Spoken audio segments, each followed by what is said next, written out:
Els regnes de les moneres, els protists i els fongs.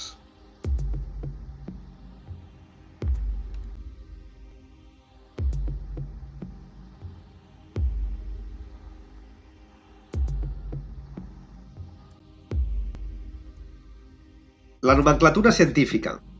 Una espècie és un conjunt d'individus que es poden reproduir entre si donant descendència fèrtil. Les espècies s'anomenen amb un nom científic que és únic a tot el món, és a dir, el mateix a Catalunya com per exemple que a la Xina. Un exemple de nom científic seria el de la nostra espècie, Homo sapiens. És un nom en llatí, és un nom que s'ha d'escriure sempre subratllat i és compost o binomial, vol dir format per dues paraules. La primera paraula és el nom del gènere. És un nom que és comú per a organismes molt similars. Per exemple, Homo sapiens i Homo erectus. La segona paraula és l'epítet específic, que és un nom que és exclusiu per a cada una de les espècies. El pi pinyoner és Pinus pinea, el pi blanc és Pinus halepensis i així. Classificació de les espècies. Al món hi ha 3 milions d'espècies i pel seu estudi cal un sistema d'ordenar-les. Les espècies s'inclouen en grups cada vegada més grans, que són el gènere, la família, la classe, el fílum, fins a arribar als 5 grups més grans, que són els regnes.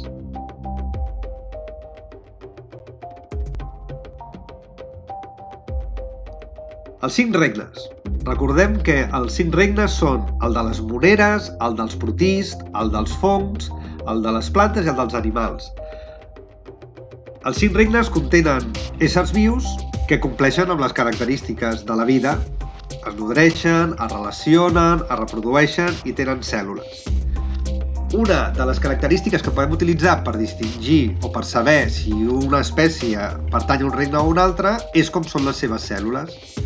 Sabem que al regne de les moneres hi incloem totes les espècies que tenen individus amb cèl·lula procariota, mentre que les cèl·lules eucariotes poden ser d'espècies de protists, fongs, plantes o animals. També podem utilitzar la nutrició per acabar de posar ordre. Veiem que als procariotes en tenim alguns que són heteròtrofs i han de menjar, s'anomenen bacteris, i altres, com els cianobacteris, que són autòtrofs i fan la fotosíntesi. Dins dels regnes formats per cèl·lula eucariota també tenim diversitat. En els protists veiem que hi ha protists heteròtrofs, que s'anomenen protozous, i protists autòtrofs, que són les algues. Els fongs tots són heteròtrofs i mengen, les plantes totes autòtrofes i fan la fotosíntesi i els animals també són tots heteròtrofs. El número de cèl·lules també varia en funció del regne. Totes les moneres són unicel·lulars. Els protists en tenim d'unicel·lulars i les algues també poden ser pluricel·lulars. Els fongs poden ser uni- o pluricel·lulars i les plantes i els animals sempre, obligatòriament, són pluricel·lulars. La digestió també es pot produir o a l'interior del cos o a l'exterior. Les moneres fan la digestió fora del cos, tenen digestió externa. Els protists, que mengen, els protozous, la tenen interna. Els fongs externa i els animals també fem la digestió a l'interior del nostre cos. Tenim la digestió interna.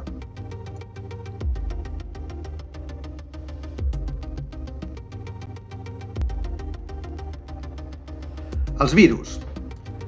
Els virus són unes estructures que estan a la frontera entre els éssers vius i la matèria inanimada, perquè no són capaços de nodrir-se, és a dir, no poden transformar la matèria per obtenir energia.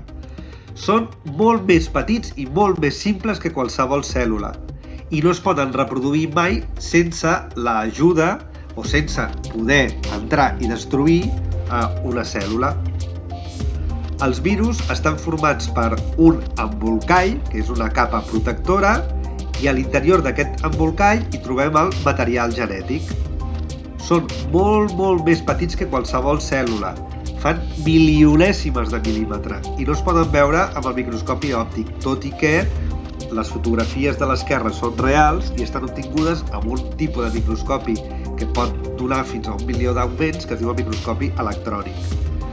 Els virus a nosaltres ens interessen perquè són causants de malalties infeccioses, és a dir, que es transmeten entre individus en els humans, com el cas dels constipats, la grip, la sida o, ara, la Covid-19.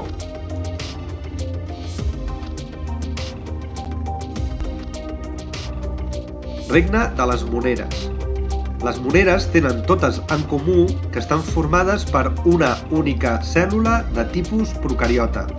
La seva reproducció és asexual, és a dir, a partir d'un únic individu, i es produeix per bipartició o esporulació. La cèl·lula procariota, recordareu que estava formada pels tres components comuns a qualsevol cèl·lula, que són la membrana plasmàtica, el citoplasma i el material hereditari, que en aquest cas es troba desprotegit en el citoplasma. A més, aquesta cèl·lula procariota té una paret protectora d'un material que s'anomena mureïna, a vegades flagels per desplaçar-se, és el tipus de cèl·lula més petit que existeix i mesura centèsimes de mil·límetre. N'hi caben unes 100 en un únic mil·límetre. Cada cèl·lula és un ésser viu independent.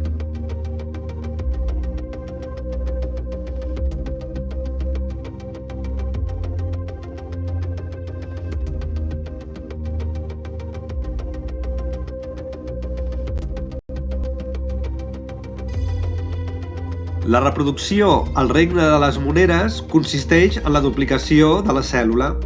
Es pot produir, com ja sabem, per bipartició, és a dir, la divisió d'una cèl·lula en dues cèl·lules de la mateixa mida, per pluripartició o esporulació, que consisteix en la divisió en moltes cèl·lules més petites.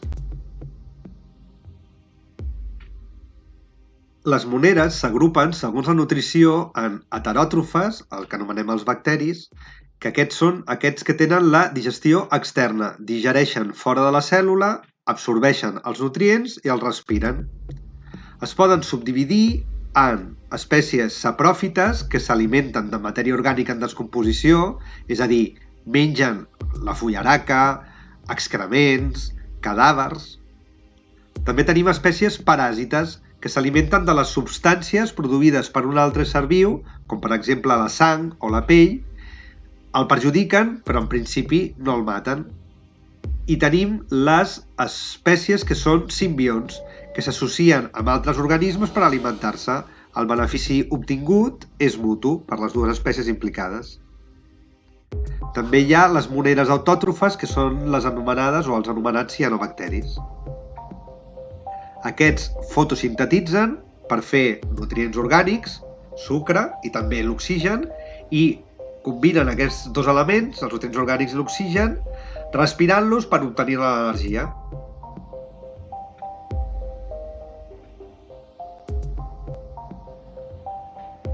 Les moneres s'agrupen segons la forma en esfèriques, aquestes s'anomenen els cocs, com el Comecocos, el Pac-Man.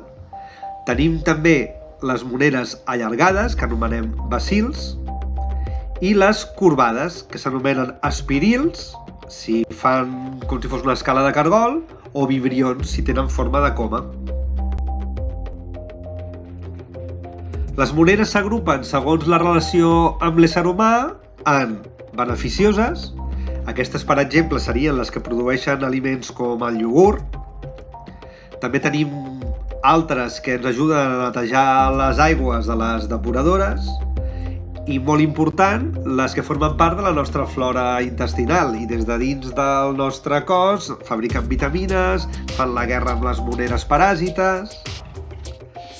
També hi ha moneres perjudicials, que són els paràsits causants de les malalties, i també aquells sapròfits que ens espanyen els aliments. Regne dels protists. Tots els protists tenen en comú el fet que estan formats per cèl·lules de tipus eucariota. Pel que fa al número de cèl·lules, en tenim que tenen només una i per tant són unicel·lulars, i d'altres protists en tenen més d'una i són pluricel·lulars. Aquests sempre tenen cèl·lules que es comuniquen poquet entre elles, i anomenem l'estructura formada per aquestes cèl·lules que es parlen poc una estructura de tal·lus.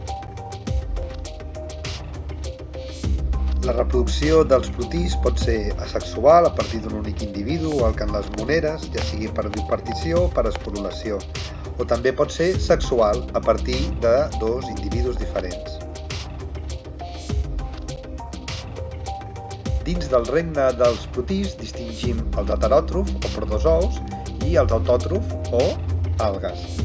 Pel que fa als protozous, són eucariotes, unicel·lulars, heteròtrof, amb digestió interna, i segons com es desplacen els agrupem en flagel·lats, que són aquells que es mouen amb flagels, prolongacions llargues i primes de la membrana, ciliats, aquells que es mouen amb cilis, moltes prolongacions curtetes de la membrana, risòpodes, que es mouen amb els pseudòpodis, que són unes deformacions de la membrana, i esporozous, que es mouen amb contraccions del cos i són els únics que no es divideixen per bipartició, sinó que ho fan per esporulació.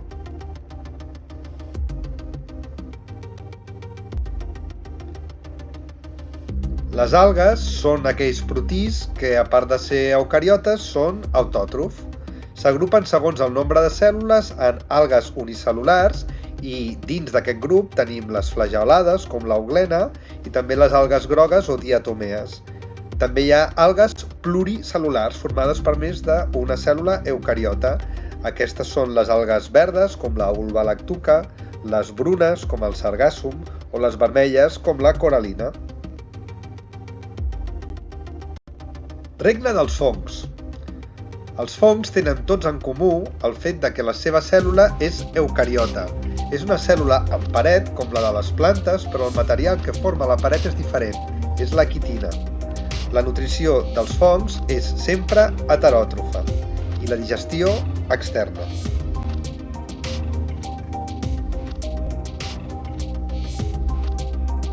Els fongs es classifiquen en unicel·lulars, com els llevats, i pluricel·lulars, que són aquells que fan uns fils que s'anomenen hifes. Dins dels pluricel·lulars tenim les floridures, que reprodueixen formant els anomenats esporangis, i els fongs productors de bolets, que reprodueixen formant un òrgan anomenat el bolet. A més, podem classificar els fongs segons la seva relació amb l'ésser humà en beneficiosos i perjudicials.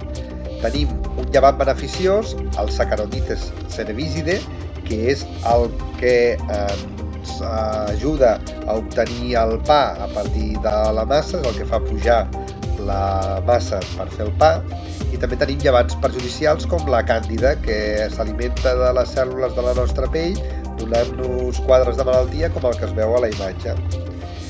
El Penicillium roqueforti és una floridura beneficiosa, que són aquestes taques verdes que hi ha en el formatge de Roquefort. I després tenim el Penicillium italicum i l'Aspergillus nigrum, que són floridures perjudicials perquè són les responsables del malbaratament o que es deteriorin els aliments a la nevera. Són uns fongs que es mengen les taronges o els tomàquets més ràpids que no pas els humans. Quan anem a buscar-los ens els trobem mig devorats. Fongs productors de bolets els coneixem de sobres. En tenim de comestibles com el rovelló, de nom científic Lactarius deliciosus, i en tenim de molt tòxics com per exemple la Amanita muscaria, que és el bolet dels barrufets.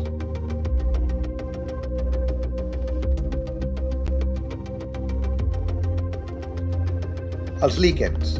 Els líquens són una associació entre un fong i una alga. Poden viure en llocs extrems del medi aeri, a l'Antàrtida, sobre les roques de l'alta muntanya, i poden fer-ho perquè l'alga fa la fotosíntesi i fa nutrients orgànics per ella mateixa i també de sobres perquè s'alimenti el fong. El fong, amb les seves hifes o filaments, envolta l'alga i evita que aquesta s'assequi.